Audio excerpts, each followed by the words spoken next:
Welcome back to Veena's learning class. 8ാം ക്ലാസ്സിലെ കേരള പാഠാവലിയുടെ പാഠം 2 ബ്രേക്കിംഗ് ന്യൂസ് എന്ന് പറയുന്നൊരു ചാപ്റ്ററാവും ഞങ്ങളെ ഇന്ന് നമ്മൾ എടുക്കാൻ പോകുന്നത്. അതായത് യൂണിറ്റ് 3ലെ നിങ്ങൾ ഓർക്കുക, അതുപോലെ തന്നെ വെളിയെ എന്ന് പറയുന്ന 2 പാഠങ്ങൾ നമ്മൾ ഒറ്റ ലിങ്കായിട്ട് ഇട്ടിട്ടുണ്ട് കേട്ടോ. അതിൻ്റെ നോട്ട് കിട്ടിയില്ലെങ്കിൽ ചുരുക്കിയാവും, നിങ്ങൾ എത്രത്തോളം ചുരുക്കി എഴുതാവോ അത്രത്തോളം ചുരുക്കിയാണ് ഞാൻ ആ ലിങ്ക് ഇട്ടേക്കുന്നത് കേട്ടോ.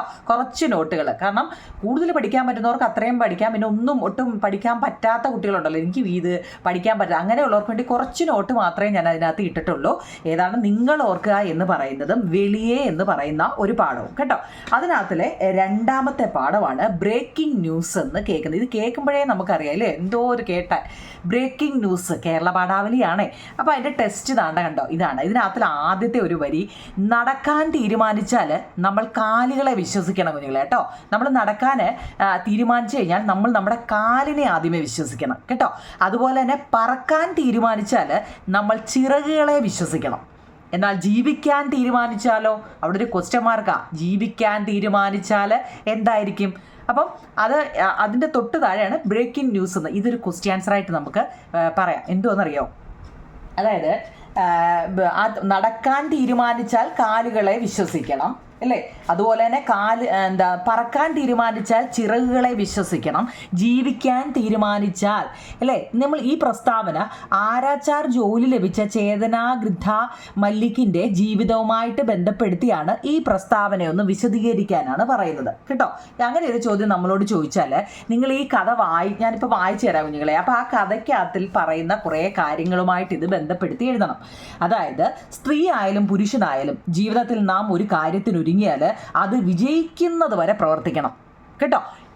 ഇത് ഒന്ന് മനസ്സിലാക്കുക എന്നുള്ളത് കുഞ്ഞുങ്ങളെ. ആ വരി എന്താണ്, നമ്മൾ സ്ത്രീ ആയാലും ഇപ്പം നിങ്ങൾ 8ാം ക്ലാസ്സിൽ പഠിക്കുന്ന കുട്ടികളാണ്, അതിപ്പോൾ സ്ത്രീ ആയാലും പുരുഷനായാലും നമ്മൾ ജീവിതത്തിൽ നാം ഒരു കാര്യത്തിന് ഒരുങ്ങിയാൽ അത് വിജയിക്കുന്നത് വരെ പ്രവർത്തിക്കണമെന്നാണ്.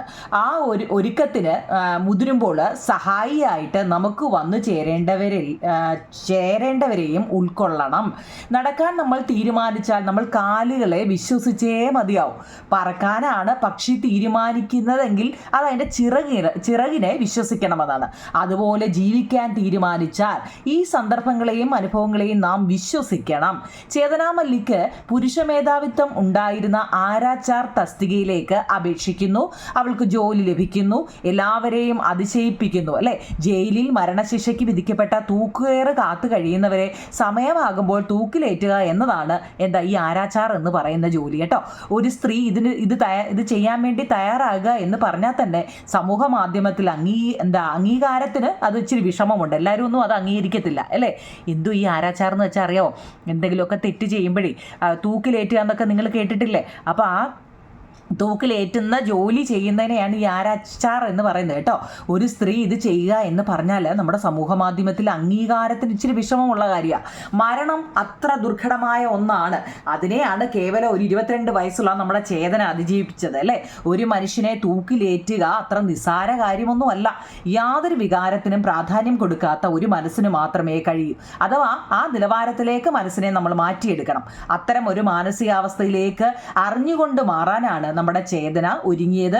അവിടെ ചേതന ഒന്ന് മാത്രം വിശ്വസിച്ചു ജീവിക്കണം അല്ലേ. നമുക്കൊരു തൊഴിൽ വേണം. അത് ഏത് തൊഴിലായാലും വേണ്ടിയില്ല, അതിനെ നമ്മൾ വിശ്വസിക്കണം അല്ലേ. അവിടെ നമ്മുടെ വികാരത്തിനൊന്നും സ്ഥാനമില്ല, വിചാരത്തിനാണ് പ്രാധാന്യം. അതുകൊണ്ട് ചേതനാ മല്ലിക്ക് ആ ജോലി സ്വീകരിക്കുകയും ആ വിചാരത്തിൻ്റെ പൊരുളാണ് നമ്മുടെ ഈ പറയുന്ന വരികളിൽ പറയുന്നത് കേട്ടോ. അപ്പോൾ നമുക്ക് ടെസ്റ്റ് ഒന്ന് വായിച്ചു നോക്കാം കുഞ്ഞുങ്ങളെ. ജയിലിൽ നിന്ന് ഞങ്ങൾ പുറത്തു കടന്നത് ക്യാമറയുടെ ലെൻസിലേക്കാണ്. ഞാനും അച്ഛനും ഇറങ്ങിച്ചെല്ലുന്നത് ഷൂട്ട് ചെയ്യാൻ ആ പേരൊക്കെ നോർക്കണം കേട്ടോ, സഞ്ജീവ് കുമാറിൻ്റെ ക്യാമറാമാൻ തക്കം പാർത്തിരിക്കുകയായിരുന്നു. സഞ്ജീവ് കുമാർ മിത്ര പോക്കറ്റിൽ നിന്ന് ഒരു പൗഡറിൻ്റെ ചെപ്പെടുത്തിട്ട് അതിലെ കണ്ണാടിയിൽ നോക്കി പൗഡർ തേച്ച് മുഖം മിനുക്കി ചീപ്പെടുത്ത് മുടിയൊക്കെ ഒന്ന് ചെയ്യി ക്യാമറാമാൻ്റെ കയ്യിൽ നിന്നും മൈക്ക് എടുത്തിട്ട് സംസാരിക്കാൻ ആരംഭിച്ചു. എന്ന് വെച്ചാൽ ഇത് ചെയ്യാൻ പോകുന്ന ആളിനെ കുറിച്ചാണ് ഈ പറയുന്നത്. അങ്ങനെ ലോകത്താദ്യമായിട്ട് ഒരു സ്ത്രീ ആരാച്ചാർ തസ്തികയിൽ നിയമിതയായിരിക്കുകയാണ്. ബംഗാളിലെ പ്രശസ്ത ആരാച്ചാർ ഫണിഭൂഷൺ ഗ്രന്ഥാമല്ലിക്കിൻ്റെ എല്ലാ ഡിമാൻഡുകളും അംഗീകരിച്ചു അംഗീകരിച്ചുകൊണ്ട് സർക്കാർ ഈ മല്ലിക്കിന്റെ മകൾ ചേതന ഗൃദ്ധാ മല്ലിക്കിനെ ആരാച്ചാർ തസ്തികയിൽ നിയമിച്ചു കഴിഞ്ഞു. നിയമന ഉത്തരവ് കൈപ്പറ്റിയ ചേതന ഗൃദ്ധാ മല്ലിക്ക് ജയിൽ IGയെയും ആലിപ്പൂർ കറക്ഷണൽ ഹോം സൂപ്രണ്ടിനെയും സന്ദർശിക്കുകയും തൂക്കിക്കൊലയുടെ തയ്യാറെടുപ്പുകളുടെ ആദ്യഘട്ടം പൂർത്തിയാക്കുകയും ചെയ്തു. ജയിലിൽ നിന്നും ചേതനയും പിതാവും പുറത്തു കടക്കുന്ന ദൃശ്യങ്ങളാണ് നിങ്ങളിപ്പോൾ കണ്ടുകൊണ്ടിരിക്കുന്നത്. നമ്മുടെ ഒരു പടം കണ്ടോ? ചേതന ഗൃദ്ധാ മല്ലിക്ക് ഉയർന്ന മാർക്കോടെ +2 പാസ്സായിട്ടുണ്ട്. ചേതനാദി CNCയിലേക്ക് സ്വാഗതം അല്ലേ? എന്തു പറയുന്നു പുതിയ ജോലിയെ പറ്റി? ആരാച്ചാരായി ജോലി ചെയ്യാൻ പേടി തോന്നുന്നുണ്ടോ? അവളിങ്ങനെ ഇറങ്ങി വന്നപ്പോൾ ഓരോരുത്തരുടെയും ഓരോരോ ചോദ്യങ്ങളാണ്. നിങ്ങൾക്ക് ഇത് ചെയ്യാൻ പേടിയുണ്ടോ അല്ലേ? ഓരോരുത്തരും ഓരോ ചോദ്യങ്ങളാണ്. സഞ്ജീവ് കുമാർ ഓർക്കാപ്പുറത്ത് എന്നോട് ചോദിച്ചു ഇതൊക്കെ അല്ലേ. ഞങ്ങൾ ഗ്രന്ഥാമല്ലിക്കുമാർക്ക് പേടി എന്താണെന്ന് അറിയില്ല. ഞാൻ ആലോചിക്കാതെ വേഗം ഉത്തരം പറഞ്ഞു. അച്ഛൻ അത് കേട്ട് വിടർന്നൊന്ന് ചിരിച്ചു. ജോലി കിട്ടിയതിൽ സന്തോഷമുണ്ടോ? ഇത് മുഴുവൻ ലോകത്തെയും സ്ത്രീകൾക്ക് അഭിമാനിക്കാവുന്ന ഒരു നിമിഷമാണ്. ആ ചോദിക്കുന്നതിനെല്ലാം അവൾ ഉത്തരവും പറയുന്നുണ്ടല്ലേ. നിങ്ങൾ ആരാച്ചാരായാൽ മുഴുവൻ സ്ത്രീകൾക്കും അഭിമാനിക്കാൻ സാധിക്കുമെന്ന് പറയുന്നതിന് എന്തെങ്കിലും അടിസ്ഥാനമുണ്ടോ? നിങ്ങൾക്കത് ഒരു അഭിമാനമായിരിക്കും, പക്ഷെ എല്ലാവർക്കും അതാവണമെന്നുണ്ടോ എന്നൊരു ചോദ്യം വരുന്നുണ്ടല്ലേ. നിങ്ങൾക്ക് ചെയ്യാൻ സാധിക്കുന്ന ജോലി ഒന്നുമില്ലെന്ന് ഇതോടെ തെളിയിക്കപ്പെടും. നിങ്ങളൊരു ഫെമിനിസ്റ്റ് ആണോ? എനിക്കറിഞ്ഞുകൂടാ.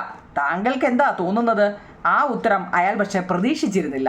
ഇതെല്ലാം ചോദ്യം ഉത്തരം കേട്ടോ. ഓരോരുത്തർ ചോദിക്കുന്ന റിപ്പോർട്ടറല്ല, നമ്മുടെ സഞ്ജീവ് കുമാർ ഓരോ ചോദ്യം ചോദിക്കുമ്പോൾ അതിന് മറുപടി പറയുന്നതായിട്ടാ.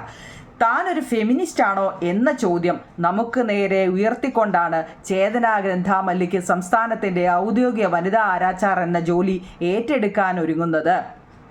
ചരിത്രത്തിൽ ആദ്യമായിട്ട് വളയിട്ട കൈകളിൽ ഒരുക്കുന്ന കുടുക്ക് കഴുത്തിലണിഞ്ഞ് കാലപുരി പോകുവാനുള്ള ഭാഗ്യം അതോടെ യതീന്ദ്രനാഥ് ബാനർജിക്ക് കൈവന്നിരിക്കുകയാണ്.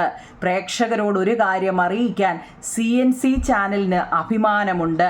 യതീന്ദ്രനാഥ് ബാനർജിയുടെ തൂക്കിക്കൊല വരെയുള്ള എല്ലാ ദിവസങ്ങളിലും ഇനി ചേതന ഗൃദ്ധാ മല്ലിക്ക് CNC ചാനലിൻ്റെ കൂടെ തന്നെ ഉണ്ടാകും. കാത്തിരിക്കുക. നാളെ 7:30 ബുള്ളറ്റിൽ യതീന്ദ്രനാഥ് ബാനർജിയെക്കുറിച്ച് പ്രത്യേക പരിപാടിയുണ്ട്. തുടർന്ന് ജൂൺ 1-ാം തീയതി മുതൽ എല്ലാ ദിവസവും യതീന്ദ്രനാഥ് ബാനർജിയുടെ തൂക്കിക്കൊല സംബന്ധിച്ച ഒരുക്കങ്ങളെക്കുറിച്ച് മുഖ്യ ആരാച്ചാരുടെ സഹായിയായി നിയമിതയായ ചേതന ഗൃദ്ധാ മല്ലിക്ക് അന്നുള്ള പുതിയ വിവരങ്ങൾ നൽകുന്നു. ഓർക്കുക, ചേതന ഗൃദ്ധാ മല്ലിക്ക് നിങ്ങളുടെ CNC ചാനലിൽ മാത്രം. ആലിപ്പൂർ കറക്ഷണൽ ഹോമിന് മുമ്പിൽ നിന്ന് ക്യാമറമാൻ അതുൽ കിഷൻ ചന്ദ്രയോടൊപ്പം സഞ്ജീവ് കുമാർ മിത്ര. കേട്ടോ, ഇതാണ് നമ്മുടെ ടെസ്റ്റിനകത്തിൽ കാണാൻ പറ്റുന്നുണ്ടായിരുന്നു കുഞ്ഞിൽ. നിങ്ങളുടെ ടെസ്റ്റ് ഉണ്ടല്ലോ, കാര്യം മനസ്സിലായല്ലോ. അപ്പോൾ നമ്മൾ ഇതിനകത്തിലെ ക്വസ്റ്റ്യൻ ആൻസർ അങ്ങ് നോക്കാം. ഒന്നാമത്തെ ചോദ്യം, ഇത് ഞാൻ ചുരുക്കി എഴുതിയിരിക്കുക കേട്ടോ, ചുരുക്കി എഴുതിയിരിക്കുകയാണ്. ടെസ്റ്റ് അങ്ങ് മാറ്റി. ഓക്കെ, ഒന്നാമത്തെ ചോദ്യം. ലോകത്തിൽ ആദ്യമായിട്ടൊരു പെൺകുട്ടി ആരാച്ചാരുടെ തസ്തികയിൽ നിയമിതയായിരിക്കുന്നു. ഇത് എല്ലാ സ്ത്രീകൾക്കും അഭിമാനിക്കാവുന്ന നിമിഷമാണ്. ഈ പ്രസ്താവനയോട് നിങ്ങൾ പ്രതികരിക്കുക. കണ്ടോ, അങ്ങനെ ഒരു ചോദ്യമാണ്. അപ്പം നമ്മൾ ഈ കഥ വായിച്ചിട്ട് അതിനകത്തിൽ എഴുതാനാണ് കേട്ടോ. ലോകത്തിൽ ആദ്യമായിട്ടാണ് ഒരു പെൺകുട്ടി ആരാച്ചാരുടെ തസ്തികയിൽ നിയമിതയായിരിക്കുന്നത്. എല്ലാ സ്ത്രീകൾക്കും അഭിമാനിക്കാവുന്ന നിമിഷമാണിത്. ഈ പ്രസ്താവനയോട് നമ്മൾ പ്രതികരിക്കുക എന്നുള്ളതാണ്. ചോദ്യം കേട്ട് മനസ്സിലാക്കണേ. ഉത്തരം നോക്കൂ കുഞ്ഞുങ്ങളെ. സാധാരണയായിട്ട് ഈ ആരാച്ചാർ എന്ന തസ്തിക പുരുഷന്മാർക്കാണ് നൽകാറ്. ചെറിയ നമുക്ക് പഠിക്കാൻ പറ്റുന്ന സെൻറ്റൻസിലാണ് ഞാൻ എഴുതിയേക്കുന്നത്. നിങ്ങൾക്കിത് കേൾക്കുമ്പോൾ തന്നെ സംഭവം പിടികിട്ടും കേട്ടോ. സാധാരണയായിട്ട് ഈ ആരാച്ചാർ എന്ന തസ്തിക പുരുഷന്മാർക്കാണ് നൽകാറ് അല്ലേ. നമുക്ക് ഒരാളെ കൊല്ലാനുള്ള ഒരിത് സ്ത്രീകൾക്ക് പൊതുവേ ഇല്ല എന്നല്ലേ. നമ്മളൊക്കെ ഇങ്ങനെയൊക്കെ കാര്യങ്ങളൊക്കെ പറയുന്നെങ്കിലും വലിയ ഓരോ കാര്യങ്ങളൊക്കെ പറയുന്നെങ്കിലും ബ്ലഡ് കണ്ടാൽ ചിലപ്പോൾ കൂട്ടിയിടിച്ച് വീഴുന്നതായിരിക്കും ഇല്ലേ. ഇല്ലയോ? അപ്പോൾ അത്രയ്ക്കുള്ള മനക്കട്ടിയെ നമുക്ക് കാണത്തുള്ളൂ. അപ്പോൾ എന്ന് പറയുന്ന പോലെ ഈ ആരാച്ചാർ പണി എന്ന് പറഞ്ഞാൽ അത് പുരുഷന്മാർക്ക് മാത്രം ആണ് കൊടുക്കാറ്. എന്നാൽ നമ്മുടെ ചേതന മല്ലിക്ക് എന്ന പെൺകുട്ടിയെ ആ തസ്തികയിൽ നിയമിച്ചത് ഒരു ചാനലിൽ വാർത്തയാകുന്നു. അവരുടെ ബ്രേക്കിംഗ് ന്യൂസായിട്ട് അത് ബ്രേക്കിംഗ് ന്യൂസായിട്ട് നൽകുന്നു. അതിനായിട്ട് ചേതന ജയിലിൽ നിന്നും പുറത്തു കടക്കുന്ന ആ ഒരു നിമിഷം അവരിലേക്ക് ക്യാമറ തിരിച്ചുകൊണ്ട് സഞ്ജീവ് കുമാർ അല്ലേ, സജീവൻ എഴുതിയേക്കുന്നത് അല്ലേ കുഞ്ഞുങ്ങളെ, സഞ്ജീവൻ എന്നാണേ അവിടെ കേട്ടോ. സഞ്ജീവ് കുമാർ മൈക്കെടുത്ത് പറയുന്നതാണ് ഈ പാഠത്തിൻ്റെ ആരംഭം തന്നെ പറയുന്നത്. നല്ലപോലെ മനസ്സിലാക്കണേ. ചേതനാഗ്രന്ഥ മണ്ഡലിക്ക് ലോകത്തിൽ ആദ്യമായിട്ട് ആരാച്ചാരായി നിയമിതയായപ്പോൾ ഇത് എല്ലാ സ്ത്രീകൾക്കും അഭിമാനിക്കാവുന്ന നിമിഷമാണെന്ന് ചേതന പറയുന്നു. പുരുഷന്മാർ മാത്രം ചെയ്തിരുന്ന ജോലിയാണ് ആരാച്ചാരുടേത്. കോടതി വധശിക്ഷ വിധിച്ച കുറ്റവാളിയെ തൂക്കിക്കൊല്ലുകയാണ് ആരാച്ചാരുടെ ജോലി. ചേതന ആരാച്ചാരുടെ ജോലി ഏറ്റെടുക്കുന്നത് സ്ത്രീ ശാക്തീകരണം എല്ലാ രംഗത്തേക്കും കടന്നു വരുന്നതിനൊരു ഉദാഹരണമാണ്. സ്ത്രീകൾ അബലകളല്ല. പുരുഷന്മാർ ചെയ്യുന്ന ഏത് ജോലിയും സ്ത്രീകൾക്കും ചെയ്യാൻ സാധിക്കും എന്ന ബോധ്യമാണ് ചേതനയെ മുന്നോട്ട് നയിക്കുന്നത്. വായിക്കാൻ അറിയണേ കുഞ്ഞുങ്ങളെ കേട്ടോ. പുരുഷാധിപത്യ പ്രവണതയെ ശക്തമായി ചോദ്യം ചെയ്യാനും തിരുത്താനും ആരാച്ചാർ എന്ന നോവലിൽ KR മീര ശ്രമിക്കുന്നുണ്ട്. വായിക്കാൻ പറ്റുന്നുണ്ടല്ലോ. ഇത് അതുപോലെ എഴുതിയെടുക്കണം കേട്ടോ. അതിൽ ഇച്ചിരൂടെ ഉണ്ടോ കുഞ്ഞുങ്ങളെ. ആരാച്ചാരുടെ ജോലി നേടിയ ചേതനാഗ്രന്ഥ മല്ലിക്ക് ചരിത്രത്തിൽ സ്ഥാനം നേടുന്നു. വെല്ലുവിളികൾ നിറഞ്ഞ തൊഴിലിടങ്ങളും ശോഭിക്കാൻ സ്ത്രീകൾക്ക് കഴിയുമെന്ന യാഥാർത്ഥ്യവുമാണ് ഈ പാഠഭാഗത്ത് ആവിഷ്കരിക്കുന്നത് കേട്ടോ. അടുത്ത രണ്ടാമത്തെ ചോദ്യം ഒരു ചർച്ചയാണ് കേട്ടോ. ചർച്ച ചെയ്ത് എഴുതാനാണ് രണ്ടാമത്തെ ചോദ്യം പറയുന്നത്. എന്തിനെക്കുറിച്ചാണ് ചർച്ച ചെയ്യേണ്ടത്? അതായത് യതീന്ദ്രനാഥ് ബാനർജിയെ തൂക്കിലേറ്റിയതോടെ ലോകത്തെ ആദ്യ വനിതാ ആരാച്ചാരായി തീർന്ന ചേതനാഗ്രന്ഥ മല്ലിക്ക്, നോക്കണേ കുഞ്ഞുങ്ങളെ, കുറ്റവാളിയെ തൂക്കിലേറ്റുക എന്ന ശിക്ഷാരീതി പരിഷ്കൃത സമൂഹത്തിന് യോജിച്ചതാണോ?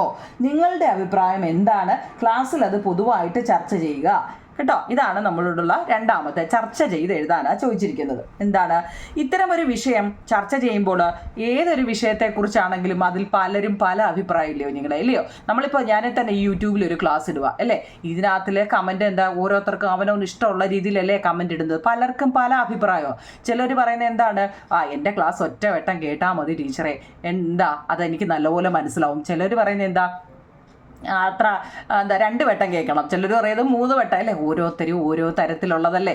അപ്പം എന്ന് പറയുന്ന പോലെ ഇത്തരം ഒരു വിഷയം ചർച്ച ചെയ്യുമ്പോൾ പല അഭിപ്രായങ്ങളും പൊന്തി വരാം. എന്നാൽ ഏറ്റവും കൂടുതൽ ആളുകൾ പൊരുത്തപ്പെടുന്ന അഭിപ്രായമാണ് നിലനിർത്തേണ്ടത്. ആളുകൾ ഏറ്റവും കൂടുതൽ ആൾക്കാർ എന്താണോ പറയുന്നത് കേട്ടോ. നിങ്ങൾ ഈ എഴുതുമ്പോഴേ ഇങ്ങനെ ഇട്ട് വരച്ചിട്ട് എഴുതണം. അപ്പം നമുക്ക് എവിടെ വരെ പഠിച്ചു, എന്തുവരെ, അങ്ങനെയൊക്കെ എഴുതി പഠിക്കണം കേട്ടോ. നിങ്ങൾ ഈ പഠിക്കാൻ നേരം, മലയാളം പഠിക്കാൻ നേരം ഇതുപോലെ വീട്ടിലെ പഴയ വെള്ള പേപ്പറുകളോ അല്ലെങ്കിൽ അല്ലാത്ത ബോർഡോ കേട്ടോ, ഇപ്പോൾ അങ്ങനെയൊക്കെ മേടിക്കാൻ കിട്ടുമല്ലോ, അതൊക്കെ എഴുതിയിട്ട് ഇങ്ങനെ വലുതായിട്ട് എഴുതി പഠിക്കണം കേട്ടോ. എപ്പോഴും വലുതായിട്ട് എഴുതി പഠിക്കുമ്പോൾ ഉണ്ടല്ലോ നമുക്ക് ഓരോ വാക്കുകളും നമ്മുടെ മനസ്സിൽ പതിയും കേട്ടോ. അപ്പോൾ അങ്ങനെ മലയാളമൊക്കെ നമുക്ക് അപ്പം തെറ്റുകൂടാതെ പഠിക്കാൻ പറ്റും. ആർക്കും മെനക്കെടാൻ വയ്യ കുഞ്ഞുങ്ങളെ ഇപ്പോൾ, ഇല്ലയോ? അപ്പോൾ ഇതാ കുഞ്ഞുങ്ങളെ, ഇത്തരം ഒരു വിഷയം ചർച്ച ചെയ്യുമ്പോൾ പല അഭിപ്രായങ്ങളും പൊന്തി വരാം അല്ലേ. എന്നാൽ ഏറ്റവും കൂടുതൽ ആളുകളും പൊരുത്തപ്പെടുന്ന അഭിപ്രായമാണ് നിലനിർത്തേണ്ടത് അല്ലേ. കുറ്റവാളികളെ തൂക്കിലേറ്റുക എന്ന ശിക്ഷാരീതി കാടത്തമാണെന്നാണ് മിക്ക പേരുടെയും അഭിപ്രായം അല്ലേ. എന്നാൽ സമൂഹത്തിൽ എല്ലാത്തരം മനുഷ്യരും ഉണ്ടാകും. അതിൽ സ്വഭാവ വൈകൃതമുള്ള അവരും ഉണ്ടാകും അല്ലേ. എന്തെങ്കിലും ചെയ്തിട്ട് അവർക്ക് മാനസിക അസുഖം എന്നൊക്കെ പറയുന്ന ചിലരുണ്ട് അല്ലേ. അതിൽ സ്വഭാവ വൈകൃതങ്ങൾ ഉള്ളവരും ഉണ്ടാകും. അവരെ നമ്മൾ സമൂഹത്തിൽ നിന്നും മാറ്റി നിർത്തിയേ തീരൂ. എന്ന സാഹചര്യത്തിൽ അവരെ തുറുങ്കിലടയ്ക്കുകയും നല്ല സ്വഭാവ രൂപീകരണം നടത്താനുള്ള വഴികൾ എന്തെങ്കിലും ഒരുക്കി കൊടുക്കുകയുമാണ് വേണ്ടത് കേട്ടോ. നിങ്ങൾ ഇതുപോലെ തന്നെ എഴുതണമെന്നൊന്നും ഞാൻ പറയുന്നില്ല. നമുക്ക് എന്താണോ എങ്ങനെയാണോ അത് മനസ്സിലാവുന്നത് ആ രീതിയിൽ നല്ല വ്യക്തമായിട്ട് തെറ്റുകൂടാതെ എഴുതുക എന്നുള്ളതാണ് കേട്ടോ. കാരണം ഇത് നല്ലൊരു കഥയല്ലേ. അതായത് ഇത്തരം ഒരു വിഷയങ്ങൾ, എന്തെങ്കിലും ഒരു വിഷയം ഉണ്ടായിക്കഴിഞ്ഞാൽ ചർച്ച ചെയ്ത് എഴുതാനാ. എന്തെങ്കിലും ഒരു വിഷയം ഉണ്ടായിക്കഴിഞ്ഞാൽ പലരും പല അഭിപ്രായങ്ങളല്ലേ കുഞ്ഞുങ്ങളെ അല്ലേ. അതിൽ ഏറ്റവും കൂടുതൽ അഭിപ്രായങ്ങൾ ഏതാ വരുന്നത് വെച്ചാൽ അതിനാണ് നമ്മൾ കൂടുതൽ പ്രയോറിറ്റി കൊടുക്കുക അല്ലേ. എന്നാൽ കുറ്റവാളികളെ തൂക്കിലേറ്റുക എന്ന ശിക്ഷാരീതി കാടത്തമാണെന്ന് പറയുന്ന പലരും ഉണ്ട് അല്ലേ. സമൂഹത്തിൽ എല്ലാത്തരം മനുഷ്യരും ഉണ്ടാകും. അതിൽ സ്വഭാവ വൈകൃതങ്ങളുള്ള അവരും ഉണ്ടാവും അല്ലേ. അവരെ സമൂഹത്തിൽ നിന്ന് മാറ്റി നിർത്തിയേ തീരൂ എന്ന സാഹചര്യത്തിൽ അവരെ തുറുങ്കിലടക്കുകയും നല്ല സ്വഭാവ രൂപീകരണം എന്ന് വെച്ചാൽ നല്ല രീതിയിൽ പോകാനുള്ള ആരെങ്കിലുമൊക്കെ കണ്ട് അവരെ പറഞ്ഞ് മനസ്സിലാക്കിയില്ലേ നടത്താനുള്ള വഴികൾ ഒരുക്കി കൊടുക്കുകയുമാണ് വേണ്ടത് കേട്ടോ. 2 ഒക്കെ ആണല്ലോ ചർച്ച ചെയ്യുക. അടുത്ത മൂന്നാമത്തത് തത്സമയ വാർത്തയുടെ സവിശേഷത. നമ്മളിപ്പോഴേ എന്തെങ്കിലും ഉണ്ട് ലൈവ് അല്ലേ. ഇപ്പോൾ പ്രത്യേകിച്ച് ഫോണും കൂടെ എല്ലാവരുടെയും കയ്യിലുണ്ടാവുകൊണ്ട് എന്ത് പ്രശ്നം ഉണ്ടെങ്കിലും അവിടെ ഒരു ലൈവ് കാണും അല്ലേ. ഇല്ലേ കുഞ്ഞുങ്ങളെ? എന്തെങ്കിലും പണ്ടൊക്കെ ആണെങ്കിൽ എന്താ, നമ്മൾ എന്തെങ്കിലും ഒന്ന് അറിയണമെങ്കിൽ എത്രയോ സമയങ്ങൾ കഴിയും. ഇപ്പം ഈ എല്ലാവരുടെയും കൈ ഫോണാണ് അല്ലേ. എന്ത് കാര്യം ഉണ്ടെങ്കിലും അപ്പോഴേ അത് ഫോണിനകത്തിൽ കൂടെ നമുക്ക് ലൈവ് കാണാൻ പറ്റും അല്ലേ. എന്ന് പറയുന്ന പോലെ അപ്പോഴത്തേക്ക് എന്താ, ഏതൊക്കെ ചാനലുകാരാ അല്ലേ, പല ചാനലുകാർ വന്നിട്ട് അപ്പോഴേ വീഡിയോ എടുത്ത് അപ്പോഴേ നമ്മുടെ TV കൂടെ കാണാൻ പറ്റും അല്ലേ. തത്സമയ വാർത്തയുടെ സവിശേഷതകൾ എന്തെല്ലാമാണ്? അതായത് നമ്മുടെ ഭൂമിയിലെ ഏതെങ്കിലും, അത് നല്ലപോലെ നോക്കണേ കുഞ്ഞുങ്ങളെ, ഭൂമിയിലെ ഏതെങ്കിലും സ്ഥലത്ത് നടക്കുന്ന സംഭവങ്ങളെ അതേ രൂപത്തിൽ എന്താ അതിവിദൂരത്തിലുള്ള മറ്റ് സ്ഥലങ്ങളിൽ കേട്ടോ, അത് നല്ലപോലെ അതൊന്ന് നോക്കണേ കേട്ടോ. കാണാൻ പറ്റുന്നുണ്ടല്ലോ. ഭൂമിയിലെ ഏതെങ്കിലും സ്ഥലത്തു നൽകുന്ന സംഭവങ്ങളെ അതേ രൂപത്തിൽ അതിവിദൂരത്തിലുള്ള മറ്റ് സ്ഥലങ്ങളിലുള്ള ജനങ്ങൾക്ക് കാണാനും കേൾക്കാനും കഴിയുന്ന തരത്തിൽ സംപ്രേഷണം ചെയ്യുന്ന വാർത്താ രീതിയാണ് തത്സമയ വാർത്ത എന്നത് കേട്ടോ. എന്താ നമ്മളിപ്പോൾ പറഞ്ഞ തത്സമയ വാർത്ത എന്നാൽ എന്താണ്? ഭൂമിയിലെ ഏതെങ്കിലും സ്ഥലത്ത് നടക്കുന്ന സംഭവങ്ങളെ അതേ രൂപത്തിൽ അതിവിദൂരത്തിലുള്ള മറ്റ് സ്ഥലങ്ങളിലുള്ള ജനങ്ങൾക്ക് കാണാനും കേൾക്കാനും കഴിയുന്ന തരത്തിൽ സംപ്രേഷണം ചെയ്യുന്ന വാർത്താ രീതിയാണ് തത്സമയ വാർത്ത എന്നത് കേട്ടോ. പിന്നെ വിശ്വസനീയമായ ഉറവിടങ്ങളിൽ നിന്നുള്ള വിവരങ്ങൾ സംഗ്രഹിച്ച് അതിവേഗത്തിൽ ലഭ്യമാക്കുകയാണ് തത്സമയ വാർത്ത. വായിക്കാൻ പറ്റുന്നുണ്ടല്ലോ. ഇനി നോക്കിക്കേ, അതിൽ നിന്നും എന്തെല്ലാം നമുക്ക് വേണമെന്ന്. അതിന് ആശയ സമഗ്രത വേണം, ആകർഷകവും ചടുലവുമായ അവതരണം വേണം, വാർത്തയ്ക്കനുസരിച്ചുള്ള ചിത്രങ്ങൾ വേണം, പ്രേക്ഷകനിൽ നൂതനമായ ചിന്തകൾ ഉണർത്തുന്ന അവതരണം, വ്യക്തത എന്നിവ ഉണ്ടായിരിക്കണം. ഒരു അവതാരകന് നമ്മളിപ്പോൾ എന്തെങ്കിലും പരിപാടി ഉണ്ടെങ്കിൽ, അല്ലെങ്കിൽ തന്നെ നമ്മൾ ഫോണിൽ എന്തെങ്കിലും ഒരു വീഡിയോ നമ്മൾ ഇടുകയാണെങ്കിൽ നമ്മൾ തെക്കോട്ടും വടക്കോട്ടും ഒക്കെ നോക്കി ഇരുന്ന് അല്ലേ, ഉറക്കം തൂങ്ങിയൊക്കെ ഇന്ന് ആരെങ്കിലും മൈൻഡ് ചെയ്യുമോ കുഞ്ഞുങ്ങളെ? ഇല്ല. അതേപോലെ നല്ല അല്ലേ, ഇപ്പോൾ റിപ്പോർട്ടർ ചാനലും അല്ലേ, ഏഷ്യാനെറ്റും ഓരോക്കെ ചാനലിനകത്തിലെ ഓരോരുത്തരൊക്കെ ഇല്ലേ പറയുന്നത് കേൾക്കുക. നമ്മൾ അവരുടെ അവതരണം കൂടെ കണ്ടാണ് നമ്മൾ കുറച്ചുകൂടെ നമ്മളെ പിടിച്ചിരുത്തുന്നത് അവരുടെ അവതരണങ്ങളാണ് അല്ലേ എന്ന് പറയുന്ന പോലെ. പിന്നെ അവർക്ക് നല്ലതുപോലെ സംസാരിക്കാൻ അറിയണം, വാക്കുകൾ തെറ്റാതെ നോക്കി വായിക്കാൻ പറ്റണം. നോക്കി വായിക്കുന്നതിലുപരി എന്തെങ്കിലും ഒരു കാര്യം കിട്ടിക്കഴിഞ്ഞാൽ അതിനെക്കുറിച്ചൊന്ന് വിശദീകരിക്കാനൊക്കെ അറിയണം അല്ലേ. ആശയ സമഗ്രത വേണം. നോക്കണേ, തത്സമയ വാർത്തയുടെ സവിശേഷതകൾ എന്തെല്ലാമാണെന്ന് ചോദിച്ചു കഴിഞ്ഞാൽ അവർക്ക് എന്തൊക്കെ വേണമെന്നാ? ആശയ സമഗ്രത വേണം, ആകർഷവും ചടുലവുമായ അവതരണമായിരിക്കണം, വാർത്തയ്ക്കനുസരിച്ചുള്ള ചിത്രങ്ങൾ കൊടുക്കണം, പ്രേക്ഷകനിൽ നൂതനമായ ചിന്തകൾ ഉണർത്തുന്ന അവതരണം വേണം, വ്യക്തത എന്നിവ ഉണ്ടായിരിക്കണം എന്നതാണ് കേട്ടോ. ഓക്കെ ആണോ നിങ്ങളെ? അപ്പോൾ ഇത് ചുരുക്കി ഇത്രയേ എഴുതിയിട്ടുള്ളൂ. ഇനി നമുക്ക് വേണേൽ കുറേ കൂടെ ഒക്കെ ഒരു വാർത്തയ്ക്കാണെങ്കിൽ ഇപ്പോൾ നമ്മൾ ഏതെങ്കിലും ഒരു കലോത്സവത്തിനോ വല്ലോ നമ്മൾ പോവുകയാണെങ്കിൽ അവിടുത്തെ ഒരു ലൈവ് ഇടാൻ പോകുമ്പോൾ അപ്പോൾ അവിടെ ഏത് സ്ഥലത്താണ് ഇത് നടക്കുന്നത്, ഇന്ന സ്ഥലത്ത് ഇന്ന കുട്ടിയുടെ അടുത്ത പരിപാടി ഉണ്ടെന്നും ഒക്കെ നമുക്ക് വേണമെങ്കിൽ ഇഷ്ടം പോലൊക്കെ എഴുതാം. അപ്പം ചുരുക്കി ഇത്രയേ എഴുതിയുള്ളൂ കേട്ടോ. അടുത്ത നമ്മൾ വാർത്താഭേദങ്ങൾ ഏതൊക്കെയാണ്, അങ്ങനത്തെ ചോദ്യമുണ്ട് കേട്ടോ. ചേതനാ ഗ്രന്ഥ ആരാച്ചാരായി നിയമിച്ച ദിവസത്തെ സംഭവങ്ങൾ വിവിധ മാധ്യമങ്ങളിൽ വാർത്തയായിട്ട് വന്നാൽ, നമ്മളിപ്പം പറഞ്ഞു ആരാച്ചാരായിട്ട് നമ്മുടെ ചേതനാ ഗ്രന്ഥ ആരാച്ചാരായ കാര്യത്തെക്കുറിച്ചാണ് നമ്മളിപ്പോൾ ഈ പാഠത്തിൽ പഠിച്ചത്. അപ്പോൾ ഇത് വിവിധ മാധ്യമങ്ങളിൽ കൂടി വന്ന, ഇപ്പം എല്ലാം ലൈവാണല്ലേ, അപ്പം എല്ലാം നമ്മൾ അറിഞ്ഞുകൊണ്ടിരിക്കുക. ഇത് നേരത്തെ ഇതൊക്കെ ഇല്ലാതിരുന്ന കാലം ഉണ്ടായിരുന്നു അല്ലേ. വാർത്തയായിട്ട് വന്നാൽ എങ്ങനെയായിരിക്കും? ഇന്ന് പത്രങ്ങളിലൂടെ നമുക്കറിയാൻ പറ്റും അല്ലേ. പിന്നെ റേഡിയോ, ടെലിവിഷൻ, സമൂഹ മാധ്യമങ്ങൾ, ഇതിലൂടെ എല്ലാം നമുക്ക് അറിയാൻ പറ്റും അല്ലേ. പത്രത്തിലൂടെ ആകുമ്പോൾ നമ്മൾ ആദ്യം കുഞ്ഞുങ്ങളെ നോക്കും. ഒരു പത്രം എടുത്തു കഴിഞ്ഞാൽ നമ്മൾ ആദ്യം എടുക്കേണ്ടത്? അതിൻ്റെ തലക്കെട്ട് വായിക്കും അല്ലേ. പടം ഉണ്ടെങ്കിൽ ഫസ്റ്റ് നമ്മുടെ കണ്ണ് പോകുന്നത് ആ പടത്തിലോട്ടായിരിക്കും അല്ലേ. പത്രം എടുക്കുമ്പം പടത്തിലോട്ടായിരിക്കും ഫസ്റ്റ് നമ്മുടെ കണ്ണ് പോകുന്നത് അല്ലേ. പിന്നെന്താണ്? ഹെഡിങ്, വലിയ ഹെഡിങ് എന്തൊക്കെയാ എന്നായിരിക്കും ഓടിച്ചിട്ട് നോക്കുന്നത്. പിന്നെ എല്ലാം ഉള്ളോ നമ്മൾ ചെറുത് നോക്കുന്നത് അല്ലേ. അപ്പോൾ ഇവിടെ ഫസ്റ്റ് പത്രമാണെങ്കിൽ ആ ഹെഡിങ് ആണ് നമ്മൾ നോക്കുന്നത്. നോക്കിയേ, ചേതനയെ ആരാച്ചാരായി നിയമിച്ചു. ഫസ്റ്റ് സെൻറ്റൻസ് നമ്മളൊരു പേപ്പർ നോക്കുമ്പം തലക്കെട്ട് അല്ലേ. ചേതനയെ ആരാച്ചാരായിട്ട് നിയമിച്ചു. സ്ഥലം, ഏതെങ്കിലും ഒരു സ്ഥലത്തിൻ്റെ പേര് കൊടുക്കുക. പിന്നോ എന്തെങ്കിലും രണ്ടുപേരും പുരുഷാധിപത്യത്തിനിരുന്ന ആരാച്ചാർ തസ്തികയിലേക്ക് ആദ്യമായിട്ടൊരു വനിത നിയമിതയാകുന്നു. ജയിലിലേക്കാണ് ഗ്രന്ഥാമല്ലിക്കിനെ നിയമിച്ചിരിക്കുന്നത് കേട്ടോ. പുരുഷാധിപത്യത്തിലിരുന്ന ആരാച്ചാർ തസ്തികയിലേക്ക് ആദ്യമായിട്ടൊരു വനിത നിയമിതയാകുന്നു. ജയിലിലേക്കാണ് ഈ ഗ്രന്ഥാമല്ലിക്കിനെ നിയമിച്ചിരിക്കുന്നത് കേട്ടോ. അപ്പോൾ അത്രയേ ഉള്ളൂ. സാധാരണയായിട്ട് ആരാച്ചാർ തസ്തിക പുരുഷന്മാരുടെ കുത്തകയാണ്. സ്ത്രീകൾ ഈ തസ്തികയിലേക്ക് അപേക്ഷിക്കാറില്ല. എന്നാൽ സ്ത്രീയും പുരുഷനും തുല്യരാണെന്ന് സമർത്ഥിക്കുന്ന ധീരയായ ചേതന ഈ തസ്തികയിലേക്ക് അപേക്ഷിക്കുകയും നിയമിക്കുകയും ചെയ്തു അല്ലേ. ചേതന ഗ്രന്ഥ മല്ലിക്കിന് ആശംസകൾ പറയുന്നു. ഇത് ഇത്രയും നമ്മൾ ഈ ഞായറാഴ്ചയൊക്കെ സപ്ലിമെന്റ് പത്രം വരത്തില്ലേ കുഞ്ഞുങ്ങളെ, മനോരമയുടെ മാതൃഭൂമിയുടെ ഒക്കെ സപ്ലിമെന്റ് വരും. അപ്പോൾ അതിനകത്തിൽ ആരെയിലെ കുറിച്ചും ഒക്കെ എന്തെങ്കിലുമൊക്കെ കാണും. നിങ്ങൾ ശ്രദ്ധിച്ചിട്ടുണ്ടോ? പേപ്പർ വായിക്കുന്ന ശീലമുണ്ടോ? അപ്പോൾ അതിനകത്ത് സപ്ലിമെന്റിനകത്തിൽ എന്താ അഡീഷണൽ ഷീറ്റ് പേപ്പർ വരത്തില്ലേ, അതിനകത്തിൽ ഏതെങ്കിലുമൊക്കെ വ്യക്തികളെ കുറിച്ചൊക്കെ പറയാം എന്ന് പറയുന്ന പോലെ. അപ്പോൾ അത് സ്ഥലം ഏതാണ്, നമ്മൾ ആദ്യമേ ഒരു പത്രം തയ്യാറാക്കുമ്പോൾ തലക്കെട്ട് എഴുതണം കേട്ടോ, എന്താണ്, പിന്നെ സ്ഥലം ഏതാണ്, പിന്നെ കണ്ടന്റ് നല്ല രീതിയിൽ എഴുതിയിട്ട് ലാസ്റ്റിൽ അവരെ ഒന്ന് ഒരാശംസകളൊക്കെ കൊടുക്കുക കേട്ടോ. ഇനി അടുത്ത റേഡിയോയിലാണെങ്കിലോ നിങ്ങൾ റേഡിയോ കേട്ടിട്ടുണ്ടോ?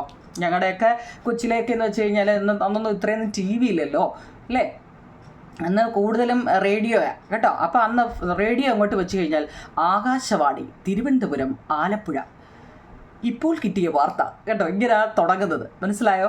അപ്പോൾ ആ തുടങ്ങുന്നതിൻ്റെ ഒരു ഇതായിട്ടാണ് ആകാശവാണി തിരുവനന്തപുരം ആലപ്പുഴ ഇപ്പോൾ കിട്ടിയ വാർത്ത കേട്ടോ എന്ന് പറഞ്ഞ. അപ്പം ആരാച്ചാർ തസ്തികയിലേക്ക് ഒരു വനിത നിയമിതയാകുന്നു. ചേതന ഗ്രന്ഥാമല്ലിക്ക് എന്ന 22 വയസ്സുള്ള പെൺകുട്ടിയാണ്. കേവലം പുരുഷന്മാർ മാത്രം അപേക്ഷിച്ചിരുന്ന ഈ തസ്തികയിൽ അപേക്ഷിക്കുകയും ജോലി നേടുകയും ചെയ്തത്. ഇത്രയായിരിക്കും വാർത്തയ്ക്കകത്ത്. എന്താ അതിൻ്റെ പ്രധാനപ്പെട്ട 2 വരിയെ പറയത്തുള്ളൂ കേട്ടോ. റേഡിയോ വലിച്ചു വാരിയൊന്നും റേഡിയോയിൽ പറയത്തില്ല അല്ലേ. അതുപോലെ തന്നെയാണ് ടിവിയുടെ കാണുമ്പോൾ എന്താ, ടെലിവിഷനിലൂടെ ലോകത്തിൽ ആദ്യമായിട്ട് ഒരു വനിത ആരാച്ചാർ തസ്തികയിലേക്ക് നിയമിക്കപ്പെടുന്നു. കേവലം 22 വയസ്സ് മാത്രം പ്രായമുള്ള ചേതന ഗ്രന്ഥാമല്ലിക്ക് എന്ന വനിതയാണ് ഈ തസ്തികയിൽ നിയമിക്കപ്പെട്ടത്. ചേതനയുമായുള്ള ഒരു അഭിമുഖം ഇന്ന് രാത്രി 7:30 സംപ്രേഷണം ചെയ്യുന്നതാണ് കണ്ടോ. ഇങ്ങനെയായിരിക്കും ടെലിവിഷനിൽ കൂടെ പറയുന്നത്. അപ്പം ഞാനിത് ചുമ്മാ ഒന്ന് ഇതായിട്ട് പറഞ്ഞതാ. നിങ്ങളൊക്കെ TV കാണുന്നതല്ലേ കുഞ്ഞുങ്ങളെ. അപ്പം റേഡിയോയ്ക്കകത്തിലും ഒക്കെ എന്താണ് ഇങ്ങനെയാണ് പറയുന്നത് കേട്ടോ. അപ്പം ഇത് ഇത്രയും മതി, ഇത്രയും എഴുതിയിട്ടുള്ളൂ. പ്രധാനപ്പെട്ടത് നോക്കി ഞാനൊരു 4 ക്വസ്റ്റ്യൻ ആൻസർ എഴുതിയാണ്.